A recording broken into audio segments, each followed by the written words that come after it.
Hi friends, today we'll be talking about the energetics of the complete oxidation of a typical fatty acid. We know that fatty acid, for example, if we consider a 16 carbon fatty acid, that is palmitic acid, it enters its oxidation through a formation of palmityl CoA.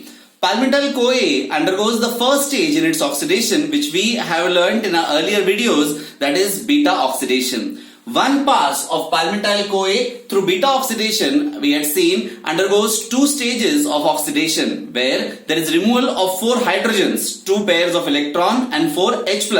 These are accepted by FAD and NAD. So one pass of palmityl CoA, it produces one FADH2 and one NADH. So the equation for one pass of beta oxidation of palmityl CoA will be palmityl CoA plus CoA to give FAD plus NAD plus water to form myristyl CoA plus acetyl CoA plus FADH2 and NADH and H+.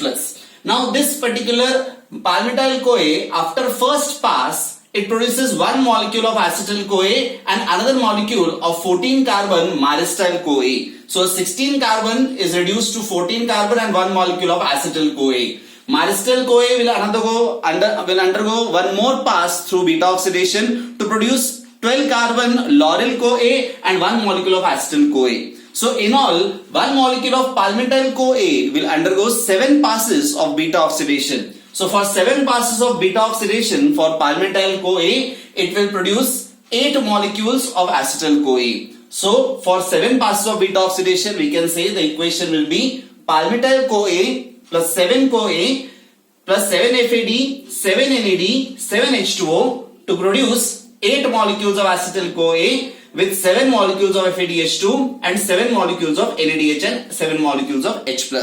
Now we had seen that this NADH, it transfers its electrons to NADH dehydrogenase, which then goes to the respiratory chain and produces 2.5 molecules of ATP. 1 molecule of FADH2, it transfers the electrons to ETF of the respiratory chain, and after complete oxidation, when the electron finally reaches oxygen, this is responsible for generation of 1.5 molecules of ATP. So 7 molecules of FADH2 will correspond to 10.5 molecules of ATP. 7 molecules of NADH2 will correspond to 17.5 molecules of ATP. So if you consider the complete oxidation of these two also, you can say that palmityl CoA, it produces after beta oxidation as well as complete oxidation of this 7 NADH and FADH, it produces 8 molecules of acetyl CoA with 28 molecules of your ATP.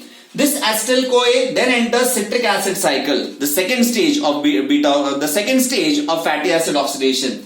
After the complete oxidation of acetyl CoA to produce carbon dioxide and water, it produces 80 molecules of your ATP along with 16 molecules of carbon dioxide and formation of water. So you can see that complete oxidation of palmityl CoA produces a lot of metabolic energy, it produces metabolic water, it produces heat. This is what is required for an animal to survive. So therefore, many animals you see when they go for hibernation, they rely on these fats because it provides them with energy, heat as well as water. Camel also, it can survive in its natural habitat because it oxidizes the fat stored in its hump, which provide it with water, heat and energy.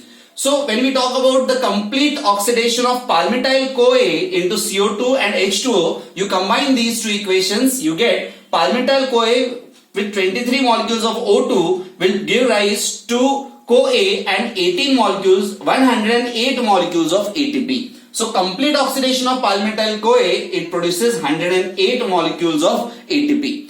For activation of palmitic acid, we had used 1 molecule of ATP, but it was hydrolyzed 2 times where pyrophosphate molecule was also hydrolyzed. ATP is hydrolyzed to AMP and then PPI is also hydrolyzed. This corresponds to 2 molecules of ATP being used. So we can say that out of 108, 2 molecules of ATP are used there. So we can say from 1 molecule of palmityl CoA, we get 106 molecules of ATP. Thank you.